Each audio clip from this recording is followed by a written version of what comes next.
The job has not done yet. We hope Rohit Sharma and Virat Kohli should play in 2027 World Cup. So before start of the series, we have lots of question marks of Rohit Sharma and Virat Kohli presence in 2027 World Cup. But in this third ODI, they both are replaying these performances. So let's see the review of Australia versus India ODI series review. So almost இந்த சீரீஸ்க்கு முன்னாடி இருக்கிற நிறைய கொஸ்டின்ஸ்க்கெலாம் வந்து ரோஹித் சர்மா விராட் கோலி 2 பேருமே இந்த ஒரு கேமில் வந்து அவங்க பெர்ஃபார்மன்ஸ் மூலமாக வந்து ரிப்ளை பண்ணியிருக்காங்க. And at the same time almost 27 world கப்புக்கு அவங்க அவைலபிளுங்கிற மாதிரியும் ஒரு பேஸ்மெண்ட்டை போட்டு வச்சிட்டாங்க இந்த ஒரு பெர்ஃபார்மன்ஸ்னால. ஸோ ஃபர்ஸ்ட் 2 ODIs பார்த்தீங்கன்னா it's not favour for team India. அதுவும் first ODI especially the rain interruption game, lots of இன்டரப்ஷன்ஸ்னால பார்த்தா இந்தியா கான் பிளான் வெல். அந்த ஒரு சரியாக ஒரு பிளான் பண்ணி சரியாக இது பண்ண முடியாதனால பார்த்தா ஆல்மோஸ்ட் ஒரு ஸ்ட்ரகிள் கேமாக தான் இருந்துச்சு இந்தியன் டீம் பொறுத்த வரைக்கும்.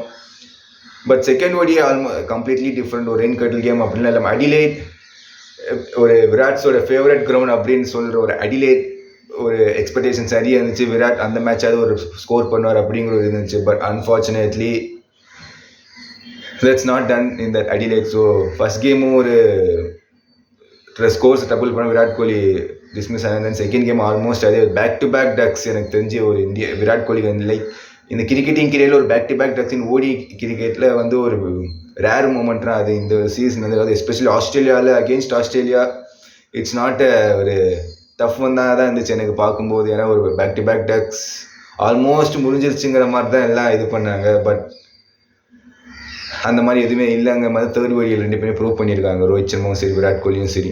ஸோ தேர்ட் ODI அப்படின்னு பார்த்தீங்கன்னா ஆஸ்திரேலியா வந்து டாஸ் பண்ணி பேட்டிங் இது பண்ணி நல்லா தான் ஸ்டார்ட் பண்ணாங்க. ஒரு ஃபர்ஸ்ட் ஒரு 30 overs வரைக்கும் ஆஸ்திரேலியா ஒரு ஸ்டில் ஒரு ஹைடாக இருந்தாங்க.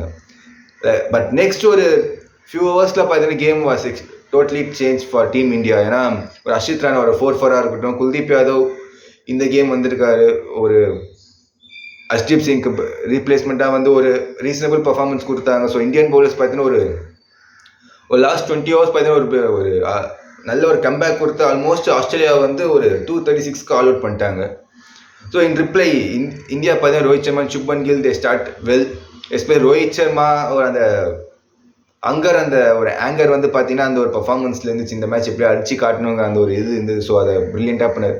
Shubman Gill they started well. But unfortunately அதை ஒரு பெரிய ஸ்கோர்ஸாக கன்வெர்ட் பண்ண முடியும். சுப்மன் கில்க்கு இந்த சீரீஸ் பொறுத்த வரைக்குமே, இப்போ ODI சீரீஸ் பொறுத்த வரைக்குமே ஒரு பெரிய ஒரு நம்பர்ஸ் இல்லை இந்த சீரீஸ் பொறுத்த வரைக்கும். அது ஆஸ் அ கேப்டன்சி ப்ரெஷராக என்னங்கிறது நமக்கு தெரியல. பட் அதை நமக்கு ஃபோர்த் கமிங் டேஸில் நமக்கு சுப்மன் கில் ஒரு பேட்டிங் ஆஸ் அ கேப்டன் எப்படிங்கிற ODI சீரீஸில் நமக்கு தெரியும். லைக் டெஸ்ட் கிரிக்கெட்டில் is done a brilliant job. But ODIயில் தே ஸ்ட்ரகிள். ஸோ இனி வர நாள் தான் அது எந்த மாதிரி இருக்குன்னு தெரியும். But after dismissal of Shubman Gill, the entire Sydney stadium as சாட்டரிங் Kohli Kohli Kohli. They gave the standing ovation. So அந்த மாதிரியான ஒரு கூஸ் பம்ப்ஸ் மூமெண்ட்ஸை நம்ம எல்லாருமே பார்த்துருப்போம். ஸோ ரோஹித் சர்மா விராட் கோலி ரொம்ப நாள் கழிச்சு இந்த ரோக்கோ ஒரு டியூவை வந்து நம்ம பார்க்குறோம். அந்த சேம் டைம் ஒரு பார்ட்னர்ஷிப் பில்ட் பண்ணி மேட்சை வின் பண்ணி கொண்டு போகிற அளவுக்கான அந்த மொமெண்ட்ஸ்லாம் பார்க்கும்போது இட்ஸ் அமேசிங் ஒன் கை. சத்தியமாக சொல்கிறேன். லைக் இவங்க 2 பேருக்குமே வந்து என்ன சொல்கிறது, ஒரு இவங்களை எப்படிலாம் வந்து 2027 வேர்ல்ட் கப்பில் இல்லாமல் இருக்குங்கிற ஒரு தாட்ஸ் வந்து எல்லாருக்குமே கொண்டு வந்துருச்சுங்கிற மாதிரி தான் சொல்லணும். But at the same time பார்த்தீங்கன்னா 2 பேரோட ரோஹித் சர்மா ஒரு இதில் சொல்லணும், batting is amazing job guys. ஏன்னா நம்ம ஒரு 2023 வேர்ல்ட் கப்பில் பார்த்தா ரோஹித் சர்மா ஃப்ரம் பால் 1ல் பார்த்தீங்கன்னா ஒரு அட்டாக்கிங் கிரிக்கெட் ஆடி ஒரு ஆல்மோஸ்ட் பார்த்தீங்கன்னா ஒரு பவர் பிளேல ஒரு குயிக் ஒரு 30 to 40 ரன்ஸ் குயிக்காக அடிச்சிடும். அதுக்கப்புறம் பார்த்து ஒரு ஸ்டார்ட்கான ஒரு பேஸ்மெண்ட்டை போட்டுருவார். அதுக்கப்புறம் பார்த்தீங்கன்னா லைக் ரிமைனிங் பின்னாடி வர பேட்டர்ஸ் ஒரு விராட் கோலியாக இருக்கட்டும், ஸ்ட்ரேஸ், கேஎல் இவங்கெல்லாம் கொஞ்சம் அதை பில்ட் பண்ணி ஓரளவுக்கு ஒரு ரீசனபிள் ஸ்கோர்ஸ் கொண்டு போவாங்க. லைக் அந்த மாதிரி ரோஹித் சர்மா நம்ம 2023 வேர்ல்ட் கப்லேருந்து பார்த்து லைக் 2024 T20 வேர்ல்ட் கப்லேயும் சரி, சாம்பியன்ஸ் ட்ராஃபிலையும் சரி, இதே ஒரு அப்ரோச்சை தான் அவர் வந்து இது பண்ணார். பட் இந்த ஆஸ்திரேலியன் சீரிஸ் பொறுத்த வரைக்கும் ஒரு வேற ஒரு ரோஹித் சர்மா பார்க்குற மாதிரி தான் இருந்துச்சு. லைக் வேற ஒரு ரோஹித் சர்மா 2019 வேர்ல்ட் கப் அந்த மாதிரியான ஒரு ரோஹித் சர்மா ஒரு ஸ்டார்டிங் கொஞ்சம் ஒரு இனிஷியல் கொஞ்சம் டைம் எடுத்து ஒரு ஸ்கோர்ஸ் வந்ததுக்கப்புறம் பெருசாக அடிக்கிற ரோஹித் சர்மா தான் நம்ம இந்த ஒரு சீரீஸில் பார்க்க முடிஞ்சது. லைக் விராட் கோலி நமக்கு சொல்லி தேவை ஃபர்ஸ்ட் 2 கேம்ஸ் ஒரு டிசப்பாயின்மெண்ட் இருந்தாலும் இந்த கேமில் பார்த்தீங்கன்னா ஒரு பழைய விராட் கோலி பார்க்க மாதிரி இருந்துச்சு. லைக் ஷார்ட்ஸ் அவர் ஆடின ஷார்ட்ஸாக இருக்கட்டும், லைக் ஃபீல்டில் அவரோட எனர்ஜியாக இருக்கட்டும், அந்த ஒரு பழைய விராட் கோலியை பார்த்து ஒரு ஃபீல் கிடைச்சது எல்லாருக்குமே. ஸோ என்னதான் இந்தியா வந்து சீரீஸ் லூஸ் பண்ணாலும் பட் ரோஹித் சர்மா விராட் கோலியோட இந்த ஒரு பர்ஃபார்மன்ஸ் வந்து almost they will be part in 2027 world கப்புங்கிற மாதிரி தான் நமக்கு தோணுது.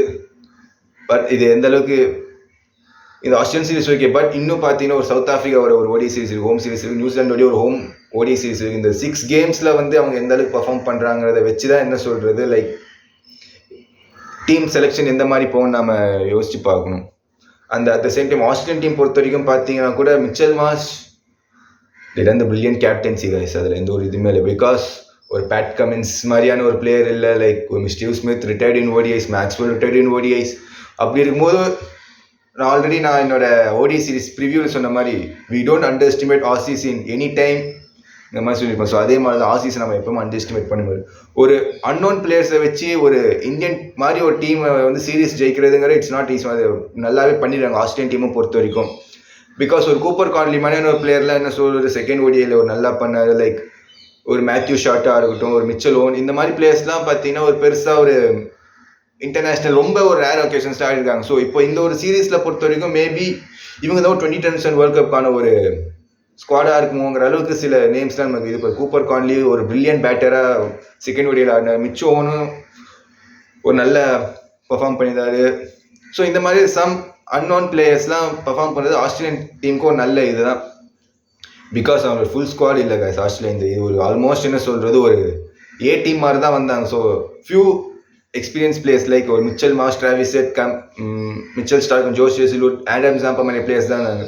லைக் அதர்ஸ் பார்த்தீங்கன்னா ஆல்மோஸ்ட் வந்து ஒரு ரொம்ப ரேர் அக்கேஷன்ஸில் ஆடின பிளேயர்ஸ் தான். ஸோ அதை வச்சு ஒரு சீரீஸ் வின் பண்ணுறதுங்கிறது it's not a easy one. அது ஆஸ்திரேலியா பிரில்லியண்ட்டாக பண்ணி காட்டினாங்க. ஸோ இந்த ஒரு விஷயத்தில் நம்ம ஆசிஸை வந்து நம்ம அப்ரிஷியேட் பண்ணி தான் ஆகணும். ஸோ ஓடிஐ சீரீஸ் ஆல்மோஸ்ட் ஒரு it's not favour for team India, but T20 series we expect மோர்.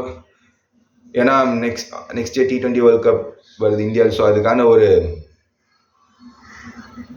ஒரு ஸ்டார்டிங்காக தான் இருக்கும் இந்த ஒரு ஆஸ்திரேலியாவோட T20 சீரீஸாக இருக்கும். அதுக்கப்புறம் லைக் சவுத் ஆஃப்ரிக்காவோட T20 சீரீஸ் இருக்குது. ஸோ இதெல்லாம் வெயிட் பண்ணி தான் நமக்கு டீம் இந்தியாவோட பர்ஃபார்மன்ஸ் எந்த அளவுக்கு போகுதுங்கிறத நம்ம வெயிட் பண்ணி பார்க்கணும் கைஸ்.